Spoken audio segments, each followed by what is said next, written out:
Bonjour, c'est Isabelle Morin. J'espère que vous avez passé une bonne rentrée. Pour ma part, je suis en pleine forme et je vous annonce une petite surprise à la fin de cette vidéo pour vous qui me suivez régulièrement. Mais pour aujourd'hui, nous allons surtout parler de faut-il être optimiste? Alors aujourd'hui, en fait, je rebondis sur les réactions que vous avez eues suite à ma dernière vidéo sur laquelle j'évoquais comment être optimiste, parce que je répondais aux gens qui font ce choix mais qui étaient démunis en termes de moyens. Et alors certains d'entre vous m'ont dit, mais alors, est-ce que ça veut dire qu'il faut être optimiste?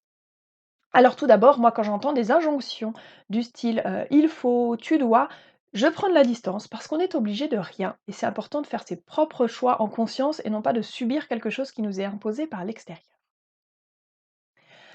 L'optimisme, il y a un risque qui serait l'excès d'optimisme, le suroptimisme, c'est-à-dire je ne vois que ce qui va bien dans la vie, je me voile la face, j'ai des œillères par rapport à ce qui ne va pas et comme ça je vis au pays des bisounours et tout va bien. C'est quand même très dangereux puisqu'à ce moment-là, on est complètement déconnecté ou en tout cas en grande partie déconnecté de la réalité. Il y a toute une partie du monde qu'on occulte. L'idée, moi, quand parle d'optimisme et quand j'aurais tendance à inciter à l'optimisme, c'est, à la fois de garder conscience qu'il y a des choses qui vont moins bien, d'avoir la conscience qu'il y a des choses qui vont bien et puis, beh, de faire le choix où est-ce que je passe, mon temps, mon énergie, mes conversations.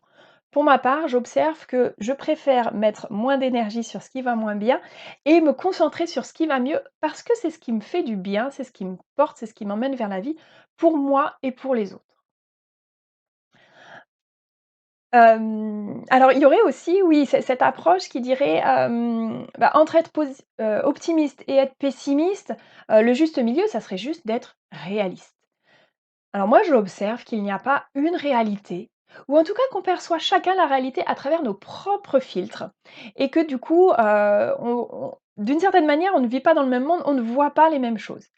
Et alors, quitte à avoir un filtre, moi personnellement, je choisis un filtre plutôt positif qu'un filtre négatif pour les mêmes raisons.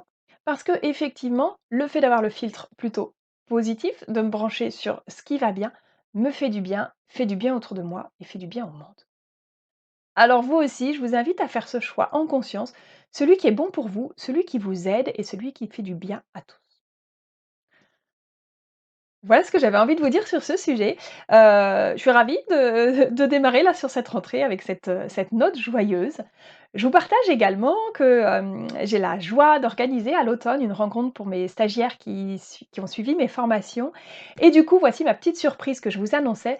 Vous aussi qui me suivez régulièrement, si vous avez envie de participer, n'hésitez pas à m'envoyer un message sur mon mail pour que je puisse vous inviter à cette rencontre également. Merci à vous, bonne journée et à très vite.